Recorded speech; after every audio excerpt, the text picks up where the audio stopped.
When I started my PhD program in art history, I was trying to figure out a subject that would captivate me, at least for the 8 years that it would take to complete the degree, and hopefully for the rest of my career.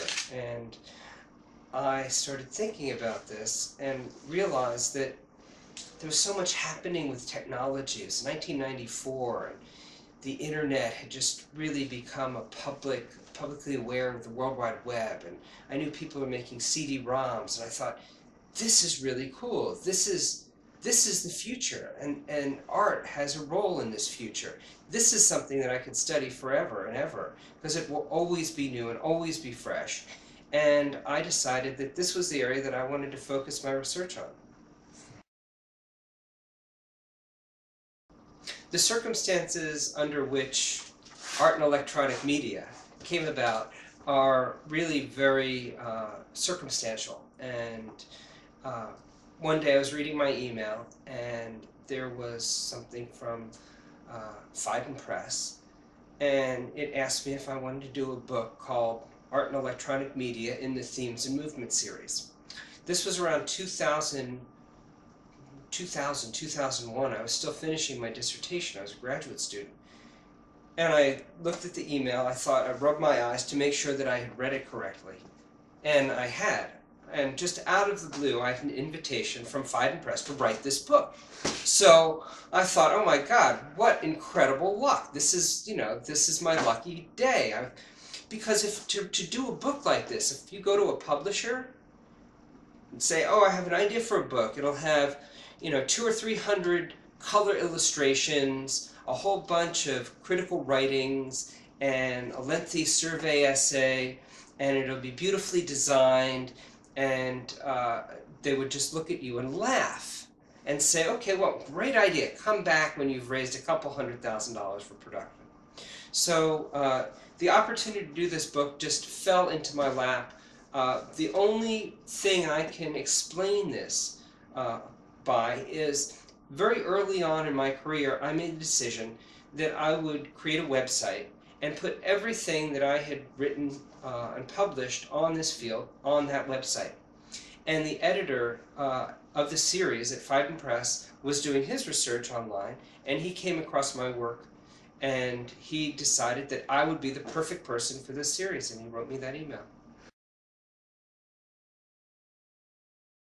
One of the important concepts behind Art and Electronic Media, the book, was to try to bring these things together, to not distinguish between technological art as its own categorical, marginal, ghettoized activity, and mainstream contemporary art as something else, but to put these things that have been separated together in one volume, to show continuities and parallels between them.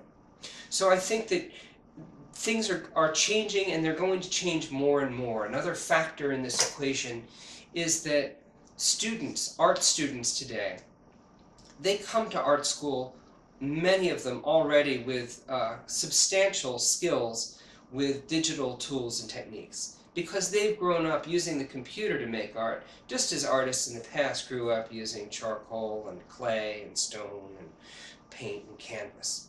So they come to art school with the expectation that they want to develop these skills. They realize that these skills are important not only for artistic production in a fine art context, but for commercial art production. And so as these students and their peers who don't go into art making, but perhaps go into business and become collectors, or go into the gallery field, or into exhibitions and curatorship and art historical research and criticism, as they become more important and mature and take their place in the art world, I think that increasingly we'll see this domain of artistic production become increasingly central, increasingly important, and the artists who played such an important role in forming its history, they will become increasingly important.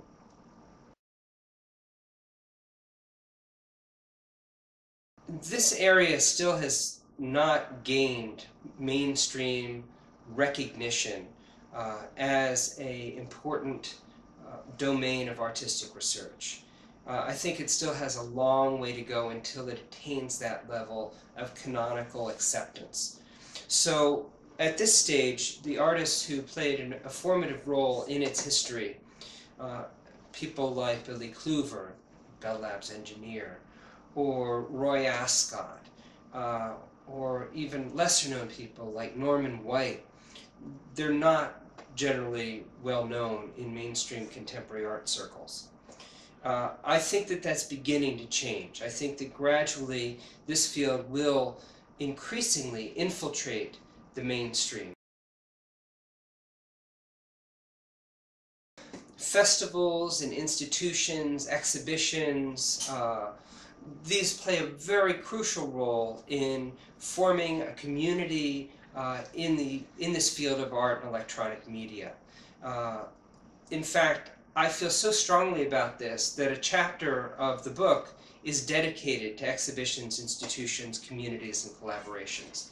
So initiatives like ArtFutura and institutions like Es Baluard that host events like this play a very important role in bringing to the public this sort of work and the ideas surrounding it, enabling broad public audiences to come into contact with this work and experience it and gain a better understanding of it and its relationship to mainstream art so that they can participate in it and recognize its value in a larger field of artistic practice.